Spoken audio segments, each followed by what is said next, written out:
Hello, listeners, and welcome to another episode of eCommerce. I have Nicholas Hernandez today at the show. Nicholas, how are you? Welcome. I'm doing good. Thank you for having me. Great. Nicholas, Director of e-commerce at Felina, plenty of experience both on the platform side, on the marketing side of things, actually managing the full funnel. So let's start by introducing yourself. What do you do at Felina? And maybe share with us more about Felina, what Felina is doing in the marketplace. Sure. I'm the director of e-commerce, and really what that looks like is that I'm managing the entirety of the customer funnel. So working with our teams and partners on top of funnel, organic, paid, middle of funnel, everything on the website, CRO, merchandising, working on different strategic promotions to engage our core customers and new customers, and then at the bottom of the funnel with retention efforts and working on refreshing our loyalty program, working with our internal teams on email, SMS, our app push notifications, everything from the top to the bottom of the customer journey is in my department. Nice. And yeah. No, that was like a great introduction to top of funnel, middle of funnel, and bottom of funnel. So thank you so much for that. Yeah. Yeah. It's funny. You talk to ecom people every single day, and you start just using shorthand and you just go into the lingo. And yesterday I was having dinner with some of my wife's friends, and I mentioned, well, I'm director of ecom, and they said ecom, and I said, yeah, e-commerce. And they said, is that like buying stuff online or? So Yeah. Sometimes we get in our little bubble. I always want to try to, give an intro as if people maybe just have a vague understanding of it or just need a refresher on the entire funnel. Yeah. But a little bit about Felina. So the company's been around 40 years, but for the last 35 years of that's been exclusively wholesale. So you're going to find it in department stores, you're going to find it in big box, club retailers, and that for the last, good chunk of the company's life is how people found that product. And about 5 years ago, they decided, hey, we should probably start looking to sell online, and they kind of got a website up, and then a couple years later, I came along, and really what I've been doing since I've been there is kind of building a tech stack and building a funnel as if it were a direct consumer company first, because you can get some good momentum when you just build it as a secondary thought to a wholesale company. But if you want to really make it work and make it thrive, it almost needs to be built as if it were a D2C. So that's what we've been working on at Felina since I started there. Yeah, it all sounds great in theory, but how do you balance innovation with a 35 years organization, such a legacy history, right? It is interesting. Although we're still, I will say, I have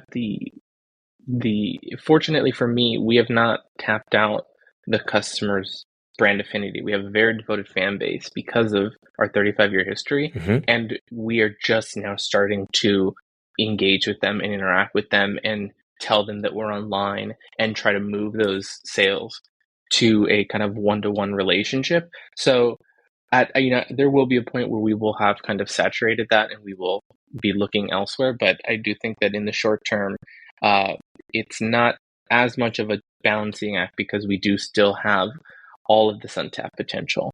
Yeah, and it seems that you've been taking kind of a gradual approach. Maybe it's probably not the best definition, but you actually learned what works. And as you said, there is an established customer base, a great brand sentiment, and just leverage on top of that, and just announcing step by step about the online activities, right? Yeah, and it's been a little bit of the cart before the horse, because if you were building a D2C company from zero, at some point you'd be looking at product market fit, and you'd be looking at who your customers are, and you'd be that would be kind of a crucial step to say, okay, these are our people. These are maybe the people we want to be getting. This is not really our customer, but these people buy. And you kind of have this good understanding, this bell curve of, okay, these are who's buying from us. Because the company was historically wholesale, you're selling to the buyer, one human being, and then whoever buys, how many times they had to come into the store to see it, what interaction they had, what were their takeaways.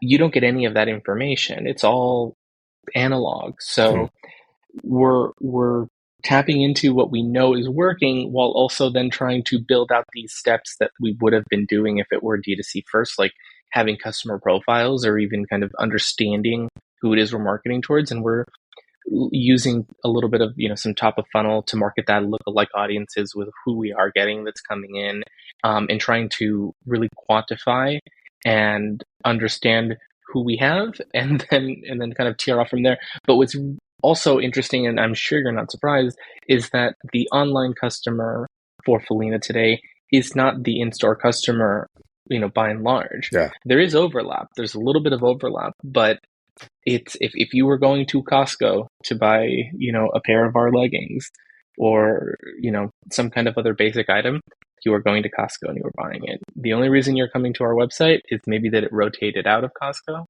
and you still would like to purchase that item. And then we have you as a .com customer. So it's there's a lot of information there because we're able to grab that traffic of people that have known us, but you can't use it one-to-one to say, well, then that's our customer. Let's market towards that. Yeah. Just to put the episode into context, tell us about Felina's products and your personas that you're targeting. So historically it's been women's intimates and basics, and they have in the last year or two we have leggings, so some like a little bit of apparel and pajamas, and as we go into the rest of this year and early next year, that kind of leggings, athleisure, lounge, ready to wear kind of stuff is the space that we're going to be looking to expand into. But the core of our catalog today is going to be women's basics. Yeah. So I see this expansion of the product line, right? Is it something that is inherently, the way the company is working, or again, using data, or trying to do some research or find out what works, or how this product development is shaping, your marketing plans and customer experience? Yeah. I think it's because of the way that the company is structured currently. It was something that was working or, signed off on for the wholesale side of the business, but we're adapting it, and being from the startup space, we can be very adaptable, and we can take what we're given and make it work and make it look like that was the plan the whole time. So we're taking the roadmap that had been currently set out for the next couple seasons for wholesale and making it work for .com. And what it looks like in .com is that I get more opportunities to cross-sell, I get more opportunities to upsell. I can have I have a plethora of customers that have only been buying one category. I get to send them down the education funnel on those new categories and see if we can bump up their LTV. So it's honestly it's working great on the website front to have an expanded catalog, because niching down is really good, but you naturally hit kind of a point of saturation. So this lets us kind of still be working down that path. We're very much basics first, but I get to now show you something else that we do. Got it. So let's talk about some of the fundamentals for you. Let's talk about marketing. What's marketing for you? What are your beliefs about marketing? And probably I'm referring to like the storytelling, the messaging part of it. How do you approach this? I think that the best marketing is the marketing that almost feels like it could have just been a story or a narrative or a piece of information that you are genuinely excited to see or hear or interact with. And you can do that more or less at different companies. We integrate storytelling as much as we can at Felina with the development that goes into the product. A lot of our products are solution oriented, so there's some natural storytelling there. But I think the most I've ever been able to exercise that muscle and kind of take it to 11 was when I was at a beauty startup some years ago, and we were doing we were doing a lot of licensing work with Disney, among other people. But the stuff with Disney was really interesting because we were premium. We were premium cosmetics as far as price point goes, geared towards adults exclusively. But we had been able to make Disney branded licensed cosmetics geared towards adult at a, $50 to $75 price point, Hmm. which nobody had really been able to crack that. If it had been Disney branded and in that cosmetic space, it was very much seen as junior or a tchotchke or some kind of like little toy mirror or something that you saw in an end cap at a Sephora. But we were really driving this idea of genuine, authentic storytelling for that customer, and it worked. And it worked because we were making products as as fans ourselves. So we were starting at that point of inspiration on what's the product assortment, what's the go-to-market strategy, how are we communicating value. We were starting as fans. And as fans, through the entire development process, we were letting that affinity drive us. And what that ended up looking like is when you brought it to market and you started to tell the story, the people, almost as if sharing stories with a friend that also shares that same affinity with you, it wasn't marketing, it was storytelling between people that understood this intellectual property. And buying the product or purchasing or kind of like getting the thing physically was just another step in that story, in that narrative that you two were sharing. It was not the final destination Hmm. or the intent of the marketing.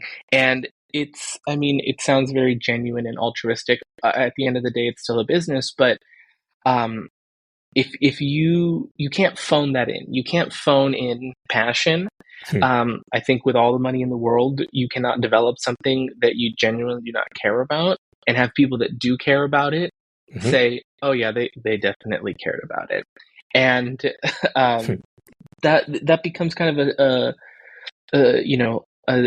you call it a moat or a secret sauce, but it becomes a differentiator, and you can play with brands that have much larger scale if you're able to do something that they cannot just pay for to copy. We were, as a small beauty brand, if I tried to go after, the red lipstick category or waterproof mascara or anything that was really not defendable, if I made any kind of dent, Estee Lauder tomorrow could outspend me into oblivion across any, customer Sure. channel. They could make my slotting fees in store unreasonable. They just have that kind of power because they can spend at it. But if they could take a license and I took a license and I put out something that was so well thought out that it was like somebody who's just in love with that IP made it, when we both take it to market and try to speak to that customer, even if they see their ad 15 times in mine once, they just needed that once because I'm not trying to sell them something that they need to be warmed up to. There is no what is it? There is no kind of like information consideration, there is no funnel. When Hmm. you're a super fan about something, you seek it out. You are looking for it. Your eyes are always kind of going, "Oh, what was that?" I don't know if you ever if you've been to, there's stores called Box Lunch. It's like a sister company to Hot Topic. Hmm. Okay. But they basically all they do is that they sell licensed merchandise, brand affinity, things that like every inch of the store is a specific kind of IP. It's Nightmare Before Christmas, it's Scooby Doo, it's Disney stuff, anime Hmm. stuff, and those types of products with those types of customers, they don't need to be sold anything. They're beelining in to that product because they share that brand as a piece of their personality. Yeah. So tapping into that, I think, is the best type of market. It's the best type of product development. Because honestly, we would sell out of those collections in 72 hours tops. Wow. And they were not mass market. It was not, $5 lipsticks. These were $36 lipsticks. These were $75 shadow palettes. These were premium cosmetics, all manufactured in the US. And I think we just tapped into something special. So I mean, maybe down the road if Felina wants to get into licensing like that, but I do think that that's a little piece that I learned that I carry with me is if you can if you can think about that in the product development ideally, but in the marketing, what would the most super fan type of customer respond to? How would they be developing a product and put yourself in that mindset? Um, this obviously the super fans will buy it and then they become your brand advocates, but Mm-hmm. even to a lesser extent, the average fan that maybe has a slight understanding will see what looks like intense effort and go, wow, that they must really care. They must really be doing it right because, you know, even if they maybe see, oh, that super fan, that other customer, they bought it and they're crazy about that stuff. Or even if they don't, they will, without being able to quantify it, they'll understand that there's a lot of effort. I think that's another thing is that people can't always quantify why something looks good or bad or why graphic design is good or bad or editing is good or bad. It's, you know, people can't always tell you why a certain marketing campaign was good or bad if they don't have the, you know, the background or the understanding of it, but they will action on good or bad marketing as if they understood it Yeah. perfectly. So they will action on good or bad marketing probably because there is some kind of an impact on the emotional level, maybe, right? They don't know. Yeah, They don't they know. couldn't tell you They couldn't why. tell why, right? So you talk about the process that you getting deeper in the research and in trying to come up with those messaging Mm-hmm. statements that are just not just a simple or the surface rational probably messages, but going into more deeper levels of trying to understand emotions and what impacts human behaviors, I right? think that's it's such a moat that you can build around your product if you can tap into that space. Mm-hmm. Because if not, you're essentially dealing as a commodity, and with a commodity, it's going to be a race to the bottom. I, I myself personally like have no brand affinity when it comes to I don't know paper towels. So if I'm buying paper towels and I see one that's a little bit less than another one, they've Yeah. lost me as a customer. And I know that they try to have branding, and they try to to pitch me, but it's not something that I'm personally connected with. But there are other things that I have intense brand affinity for, and I won't just swap because I have just such a connection to that product or to the maybe the vision of it. Like I have a little Bigoletti, like a stovetop espresso machine that you Mm-hmm. make on the stovetop. Mm-hmm. Um, that is my favorite way to make coffee. It reminds me of my childhood because I'm Cuban and I cannot be sold on a different kind of coffee machine. Nice. But whenever I see an ad for one of those or I see it in the store, it could be the silliest thing. And I go, maybe I need another one. I think I might need another one, maybe a bigger size for when people come over or like, Mm. well, this one does the milk. Um, and I just, well, I have such a brand affinity for it that anything they're doing is already working on me Yeah. way harder than it needs to. So for any leaders out there, brand leaders who are trying to create some kind of a process to support everything that we just discussed in the last few minutes, and things that you do also, in your career and Felina, there is some kind of a process or some high level steps that usually you need to take to come up with a better process, get more deeper engagement, in terms of Yeah. messaging and marketing campaigns. So I guess we'll go across the funnel because that's how I started. Mm-hmm. Um, I've brought this up on other podcasts that I've been on, but a good cheat code for me when I go into a new organization and something that I think is very useful is that I actually just take a piece of paper and I draw a funnel, and then I look at our P&L or whatever you have that breaks down everything that you're paying for, and I just start writing what the brand is or what the name of the company. And after a while, you start to know the names and you kind of know what they do and where they sit on the funnel. And I draw the entirety of our P&L on a funnel.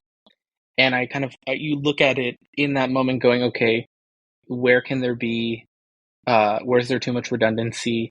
Where do I have gaps? And I start from the hard numbers, because I know that that's what leadership is also looking at. They're not in the weeds and the nuance with me, they're in the numbers. So I start there as far as the process goes on the non-creative side. I see what we can get rid of, I see what we're missing, and then I start at the top.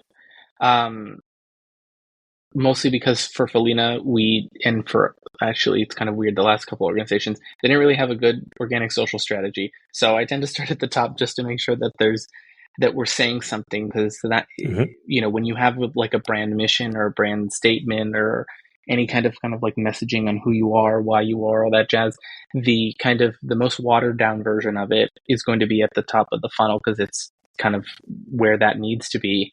So I go there to see what are we saying, and what does it look like compared to the website? Are we actually saying a version of who we are, or are we just throwing out like a discount and some random product shots, and it all looks very good, but it's not telling me anything? So I start there, and then of course right next to it is all of our paid media. So then I start looking at the paid media. Is there anything that's not performing? Is there anything that needs to be reworked? Usually it's either a content issue or a segment issue, and you're not segmenting to the right audiences, or the creative is not telling anything compelling worth clicking over to the site. Usually you make yourself a checklist at that point saying, okay, we know we're in creative and targeting. Both of those require, we need to know what we want to say, and we need to know who we're saying it to. So then you move down to the middle of funnel, and you kind of take that checklist with you, and we start looking at heat maps of the website. Where are people falling off? What are people gravitating towards? The thing that I just saw up top on telling me who we are and what we do, does that look like this website, or do those look like two different companies? And you start looking to see if you're building kind of a cohesive journey. At that point, I'm looking at getting stuff reshot if it needs to be, because I'm going to have new images on the website and new images up top in my organic and paid. And then you go to the bottom of funnel and you go, okay, everybody who has purchased from us, what have we said to them? What have we talked to them? How often do they repurchase? What do we say when they haven't purchased? You start kind of looking under the hood at all of your flows across every customer touch point, which for us, or at Felina, was email, SMS, and app push, because we have an app. So you start kind of dissecting there, and honestly, then it becomes you rinse, wash, and repeat, because you're not going to get everything on the first go. And you trim down the P&L some, you make sure everything's still working, you bring on a new vendor, you see how they're working in the flow, you go back to the top, how is it working, what are we doing, back to the middle, what's my CRO like, what are my heat maps saying, am I missing something? You go down to the bottom, are we getting good open rates, are we segmenting efficiently, people aren't marking as spam, like it just becomes you're just kind of a maintenance man up and down the funnel. But I do like to start from the very top as a brand new customer, essentially, and then slowly start to work my way down. And then also, I kind of my brain just kind of jumped around there, but it's you're looking at the P&L, you're seeing where there's gaps, if there's any redundancies, and then you're kind of seeing everything in action as a brand new customer, and you're working your way down the funnel. That's kind of the way I tactically look at it from an organization standpoint. And then when you're talking about the creative, that you kind of get into kind of like the squishy soft skills creative side of it. It's not something that can be like, here's step one, here's step two. But when you're the easiest and hardest thing to say is, when you're thinking about the product, what would the most insane fan of that product say about it, think about it, want to know about it, especially for like advertising online or having it inform decisions on your website. This is not, print media or like a snappy national billboard campaign. Like you need to be thinking about it in the way that a super fan would. So as they're scrolling every website and jumping around and getting an email and going through their messy digital life, something resonates with them enough that they'll stop for a moment. Not that you trick them or threw a number that was so big as a discount that they had to stop, but actually kind of made them go, oh, I like that. I know that. Like, and what you've all of a sudden cut through the noise. What would they do? What would your best fan do? What would your the person that would just go crazy if they were in your office and being like, "Oh my God, you're all here! You're all here!" Like, what do they like? What do they like about it? How can you take 10% of that fandom and put that in so that everybody that sees it gets a little taste of why they love it so much? Mm-hmm. And I guess, I mean, that comes down to listening to your customer, which is also, I mean, I feel like that's table stakes now. I feel like every podcast is like, you got to listen to your customer, but Yeah. I mean, you really do. Yeah. How do you do that, right? Everyone talks about it, but I think it's important to listen to the two ends of your spectrum, because you have your bell curve of your people that are Mhm. genuinely happy, genuinely buying. If they have a so-so experience, they'll probably come back. They're not the people you want to be looking at. You want to look at the people that love your brand and the people that hate your brand, Like, because y- you're gonna get the hyped up sentiments of everybody in the middle that felt indifferent to leave comment on the ends of the spectrum. Some people that had the best time ever will have the same best time ever as the people in the middle, but will never say anything. So you can extrapolate some of that from one end. And the people that had just an okay experience and maybe they turn and there's not a clear signal why in the data on why they ended up turning or why the AOV goes down might be resonated by the people at the other end that are incredibly unhappy, and one or two of the things they're saying speak to the entirety of the bell curve of your customers. So I think it's important to listen to both ends of the extreme. Because I mean, how many times have you as a customer just been kind of okay with a service and actually said, I'm going to leave a 3.5 star review and say Mhm. that everything was pretty much fine? Yeah, yeah. It's a good idea, right? Because those in the middle, they don't have like an incentive or probably spending time in providing the real feedback. Just those on the extreme, the love, and hate, they're very active in, And making they will themselves feel, heard all over, right? Yeah, and they want to tell you yeah. one. So when it, as far as like trying to get out to the customer and say, please answer this survey or please do this thing, they are very more than happy to talk to you. And on the negative side, you have the opportunity to listen to their concerns and convert them into fans. Hmm. Because if they hear that you're listening, most brands will not listen. Most brands will not take the time to listen to those people. So if you can listen to them and convert them, they will tell, oh my God, I had this problem, and they reached out to me. Like, they're Wow. real people. They're really working. And then your super fans, you co-opt those people to become your brand advocates. Hmm. Those people are doing essentially like free affiliate work because they're going out there, everybody they know, have you heard about this brand? This brand's the best thing ever. And you're not paying them like you would an affiliate to go out and spread that message. And it's just because of the love of the product. So why not nurture that and look to grow it? Sure, sure.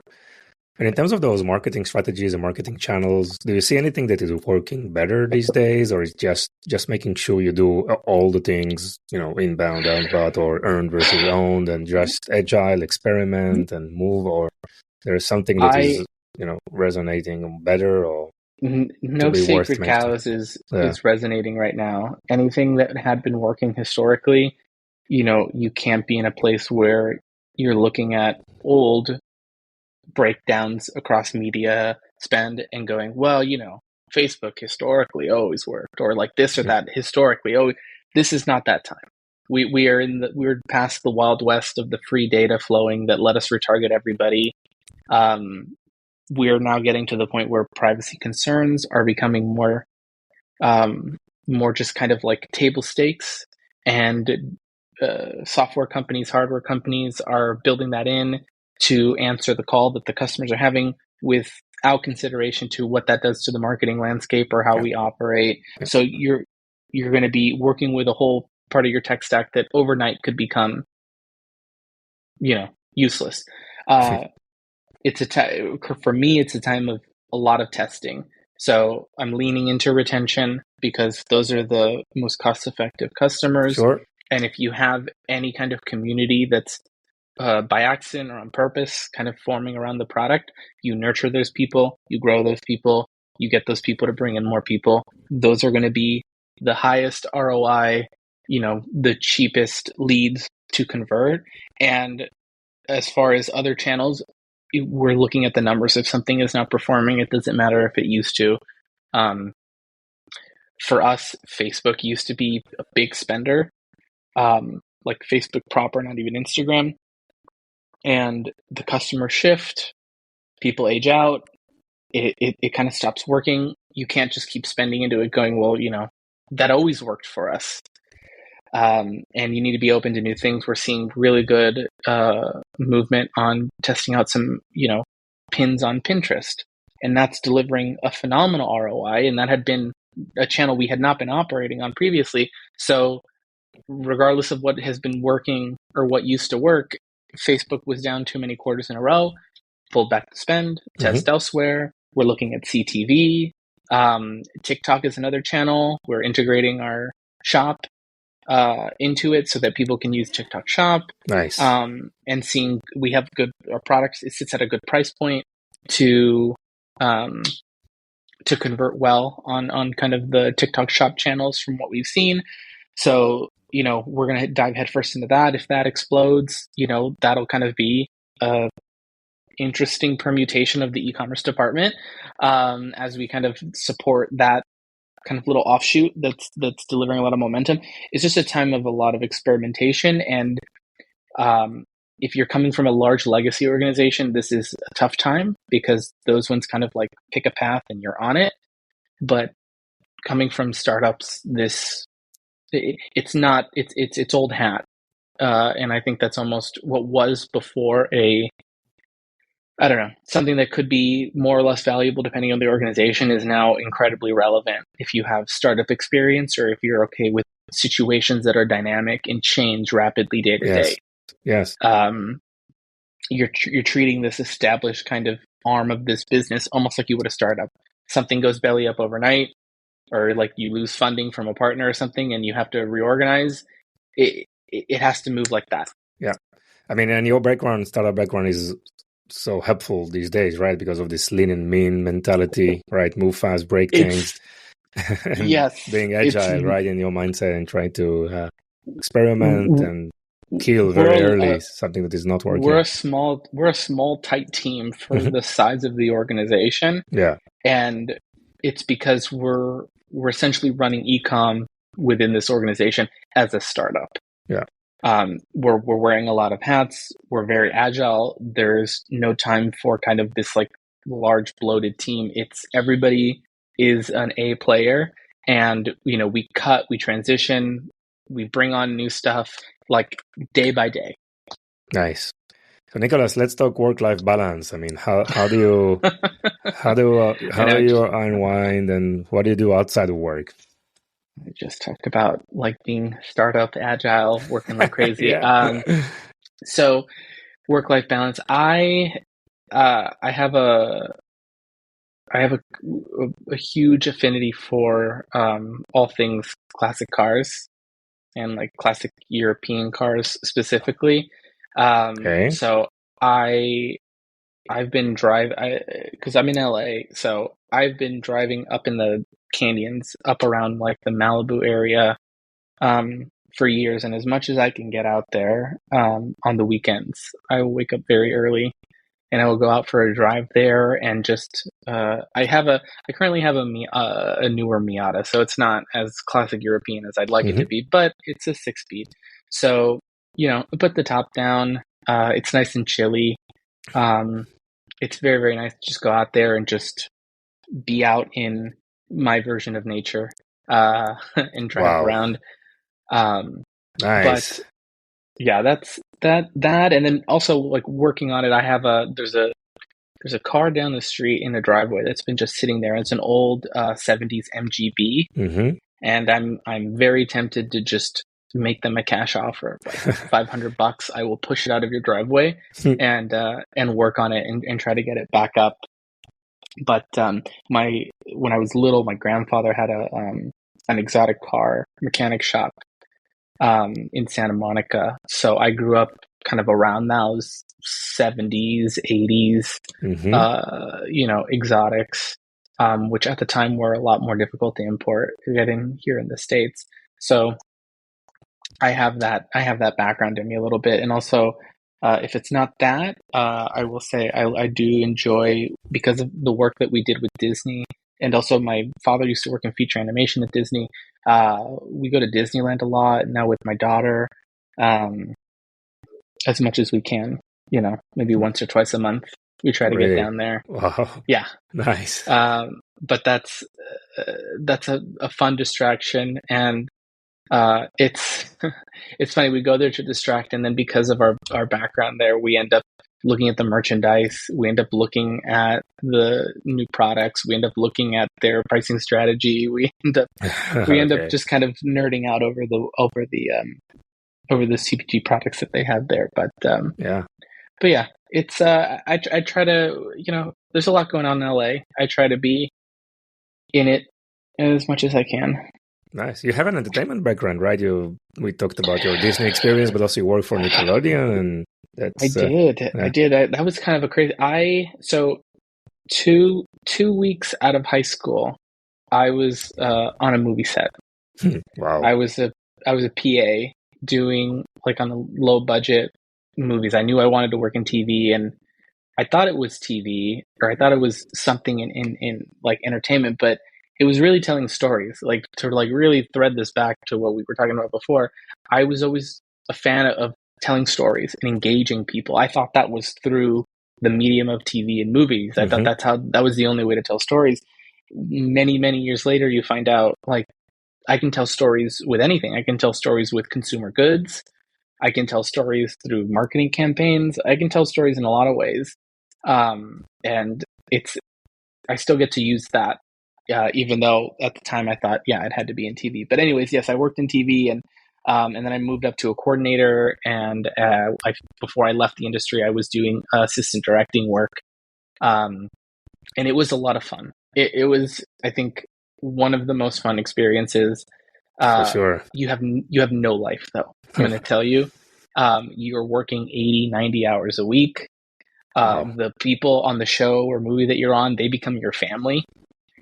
And you don't see your real family, because you don't know your schedule, you don't know your hours. You were working from 6 a.m. until midnight, and then you turn around and you're up at 6 a.m. again. It is such a grind. The amount of people that come together in a short amount of time to make something like that is phenomenal. But it is startups in comparison were more laid back than working in TV. Oh yeah.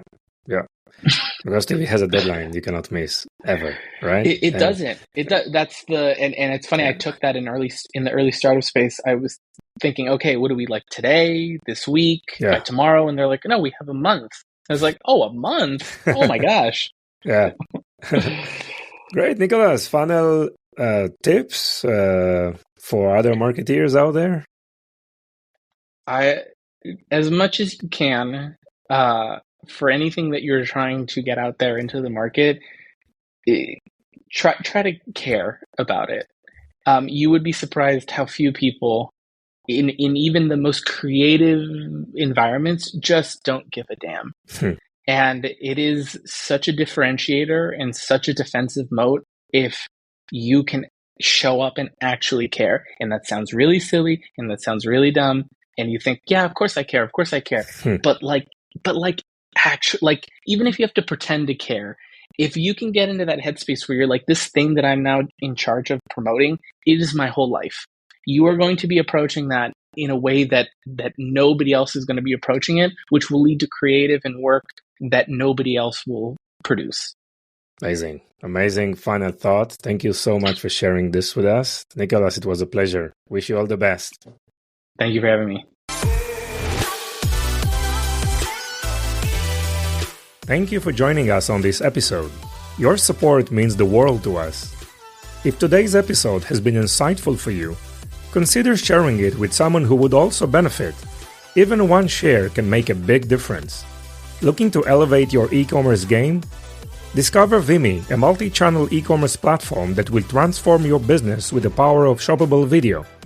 Visit us at vimy.net to learn more. It's Vimy, vimmi.net. Thank you for being part of our journey.